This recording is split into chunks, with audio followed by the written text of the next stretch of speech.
Greetings and congratulations to Anna on the launch of Mirrors and Windows. I'm Connie Butsu-McParlin, co-director of Guernica Editions. On behalf of the Guernica team, I'd like to say how delightful I am for the publication of this exceptional collection of poetry. It is a special and unique project because of its aim to find connections between East and West through the two-way translation of English and Chinese poetry. And we all know how much the world needs connections today. Guernica Edition has long had the reputation of building bridges between cultures. It was founded in 1978 in Quebec, at a time when poets and writers from different cultures were greatly ignored by mainstream publishers. Guernica's direct mission was to open windows and give visibility to writers who would otherwise be shut out. After over 40 years, we are still committed to works that cross cultures, countries, and boundaries. Our slogan is no borders, no limits. We are also recognized as an important publisher of translations of Quebec authors and translations of authors from different countries. To my knowledge, though, I believe that this is the first book published by Guernica that combines Chinese and English poems and their respective translation in the same volume. So what better representative of Guernica's pluricultural literary tradition than Mirrors and Windows, that helps bring Canadian, American, and English poetry to Chinese readers and vice versa. I was especially delighted to read the translation of the Chinese poets and find the communality that exists between poets from different countries and languages, and their ability to mirror their own vision of the world as well as speak through the eyes of others. And I'd like to quote from a poem in the collection titled Passing by Chinese poet Aju. The poem creates the image of two books on a shelf with contrasting views, separated by a piece of plastic to keep them quiet. After a number of years, the words from both texts become embedded on both sides of the plastic. And the poem ends with these words, but I could not tell if it was an undeclared border infiltration, a failed defection, or a death-defying reunion. So thank you, Anna, for your poetic reuniting of worlds through words. And again, congratulations. Bye-bye. I want to thank Connie and Guernica Edition for publishing Mirrors and Windows. From the beautiful book cover design to the inner layout, Mirrors and Windows presents elegant and satisfying quality. I'm so grateful. I also want to thank George Elliott Clarke for his profound introduction, Elmore, Mindy, and William for their endorsements on the back cover. I thank 50 poets from Canada, USA, and China for the trust and permission. As you can see, there are 27 contributors from Canada, 12 from USA and elsewhere, and 20 Chinese poets. In 2020, I had the honor to host one-on-one poetry in translation seminars with Molly Peacock, L. Morris, George Elliott Clarke, and Alice Major to delve into their poems and translations in the book. I thank East-West Learning Club and WePoetry for their great support. I was also happy to have John Robert Colombo and the Leagues of Canadian Poets support for the book review, and for another book review by Yuan Changming on CBC News in Chinese and the live books in English. I was super excited that the book was mentioned in the CBC list of Canadian poetry books to watch for the fall of 2021.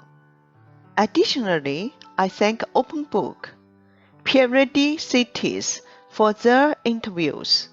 I'm very happy that Vancouver, Aurora, Mississauga, and Toronto Public Libraries have invited me to talk about mirrors and windows. Here I want to share some examples from mirrors and windows.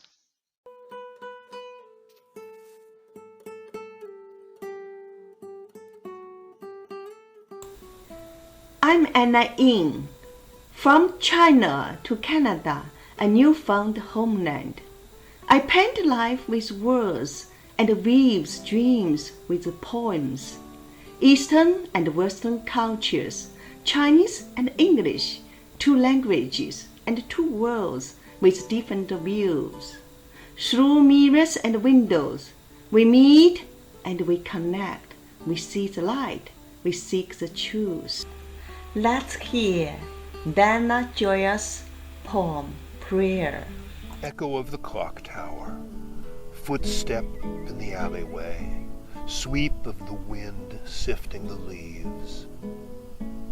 Jeweler of the spider web, connoisseur of autumn's opulence, blade of lightning harvesting the sky, keeper of the small gate, choreographer of entrances and exits, midnight whisper traveling the wires, seducer, healer, deity, or thief, I will see you soon enough, in the shadow of the rainfall, in the brief violet darkening a sunset. But until then, I pray watch over him, as the mountain guards its covert oar, and the harsh falcon its flightless young. Stars lead our way, poetry assures us. Let us hear George Fasano sing his own song. The longest days are the days you've wanted, when you find yourself cast out in the cold. The longest nights are the nights that aren't haunted, when you find the ghost you hold is your own.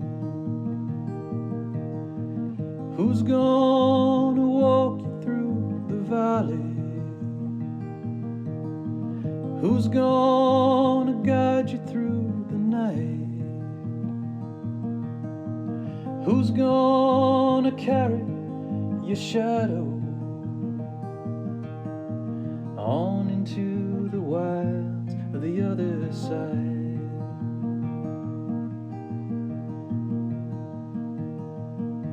So you build your little boat in the fallows, while the owl calls in the darkness of the pine. But the river is twisted and shallow, and the wise ones only fly when it's time. Who's gonna walk you through the valley? Who's gonna guide you through the night? Who's gonna carry your shadow on into the wilds of the other side?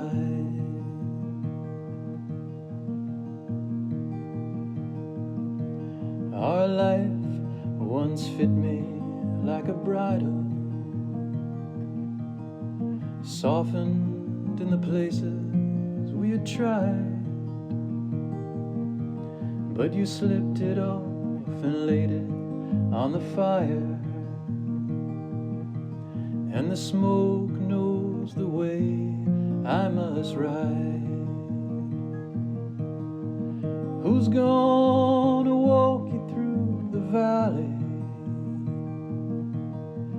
Who's gonna guide you through the night? Who's gonna carry your shadow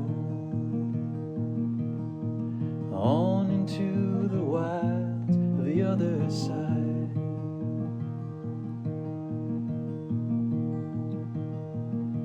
So close the door to that broken place of changes, and see you are the beast you would flee. Baby, no one can make you awaken, but only the woken ones are free. Who's gonna walk you through the valley? Who's gonna guide you through the night? You're gonna carry your shadow on into the light of the other side, on into the light of the other side. Now I want to read my translation for Dan Jorel's poem Prayer. 祷告。钟塔的回声，小巷的脚步声，风霜树叶的扫拂声，蜘蛛网的织宝商，秋天风雨的行家，收割天空的闪电刀片，小门的守卫者，出入口的编舞者，穿越电话线的午夜私语者，又或者治疗师、神灵或小偷，我会很快见到你，在雨落下的影子里，在紫罗兰暗淡日落的短暂时分。但在那之前，我祈祷守卫它，像高山守卫它隐藏的矿产和眼里的猎鹰看护无法飞翔的字音。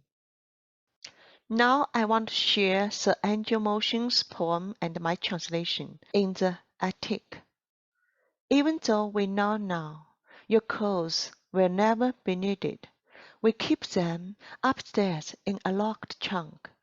Sometimes I kneel there, touching them, trying to relive time you wore them, to catch the actual shape of arm and wrist. My hands push down between hollow, invisible sleeves, hesitate, then take hold and lift. A green holiday, a red christening, all your unfinished lives, fading through dark summers, entering my head as stars.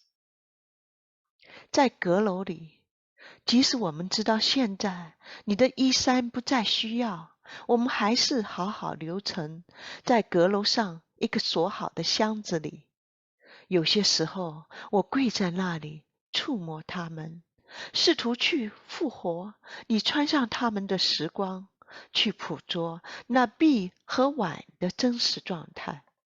我的手向下推向空心的无形的袖筒，迟疑着，然后紧握住并拽进并提起一个绿色的假日，一次红色的洗礼。所有你未完成的生活点滴，在晦暗的夏天褪去，像灰尘一样进入我的脑海。In Mirrors and Windows, there are 20 Chinese poets. Here we will share one of Luofu's poems in Chinese and English. Luofu was born in Hunan, China. In 1954, he founded the Epoch Poetry Quarterly in Taiwan with Zhang Mo and Ya Xuan, and served as the chief editor for many years. He authored 37 collections of poetry, and his works have been translated into many languages. Here is his poem, 读诗12法, Chinese read by 玉峰 and 竹笛。如果我用血写诗，请读我已冰镇过的月光。如果我用火写诗，请读我已解冻后的泪水。如果我用春天写诗，请读我已最后的一瓣落花。如果我用冰雪写诗，请读我已室内的灯火。如果我用浓雾写诗，请读我已满山的清风明月。如果我用泥土写诗，请读我已童年浅浅的脚印。如果我用皲裂的大地写诗，请读我已丰沛的雨水。如果我用岩石写诗，请读我以一条河的走姿。如果我用天空写诗，请读我以一只鹰隼的飞旋。如果我用乡愁写诗，请读我以极目无垠的天涯。如果我用邪恶写诗，请读我以一把淬毒的刀子。如果我用爱意写诗，请读我以同一频率的心跳。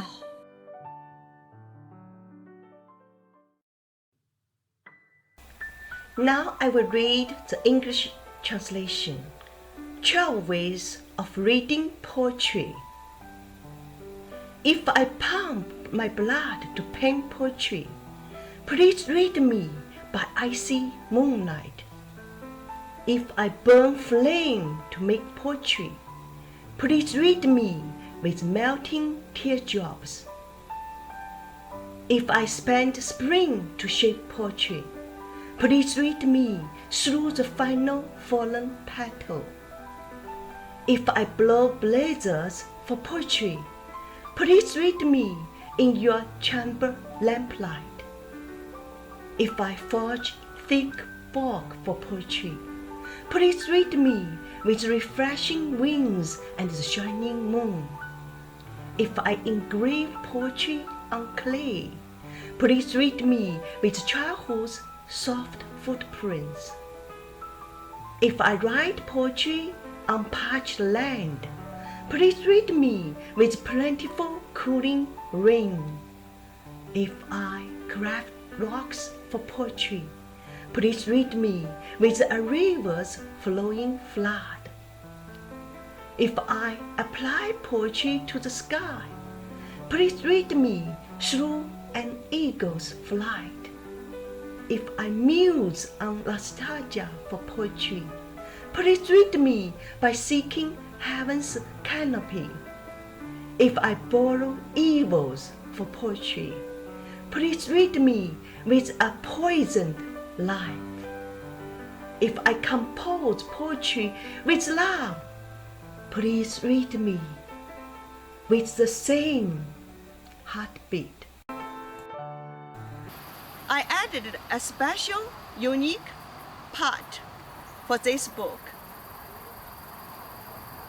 Poems, inspirations from translations in both Chinese and English.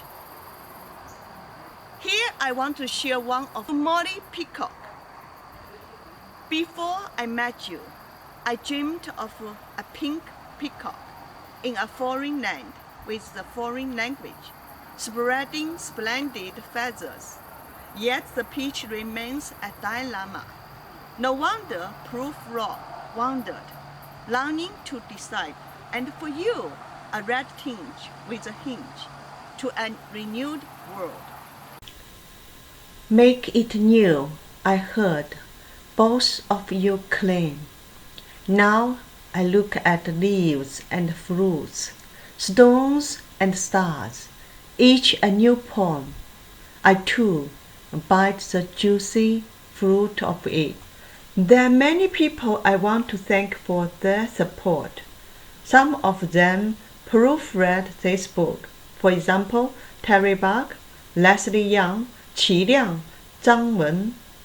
I especially want to thank Terry Bach. In fact, my first several translations were used in Humber College for international students upon his request. I was glad that Terry would like to read one of the poems. I'm Terry Barker. I'm going to read a poem by my late friend Milton Acorn, the Dean of Canadian People's Poets. It's in the anthology Mirrors and Windows, edited by Anna Yin. The poem is, I've Tasted My Blood. If this brain's overtempered, consider that the fire was want, and the hammers were fists. I've tasted my blood too much to love what I was born to. But my mother's look was a field of brown oats, soft-bearded. Her voice rain and air, rich with dialects. And I loved her too much to like how she dragged her days like a sled over gravel. Playmates, I remember where their skulls roll. One died hungry, gnawing gray porch planks. One fell and landed so hard he splashed. And many come up atom by atom in the worm casts of Europe. My deep prayer, a curse. My deep prayer, the promise that this won't be. My deep prayer, my cunning, my love, my anger, and often even my forgiveness. That this won't be and be. I've tasted my blood too much to abide what I was born to. Thank you. Finally, I want to thank contributors again. I want to thank poetry fans. Thank you all for ordering the book and sharing your photos. I hope to meet you in person in the future. Thank you.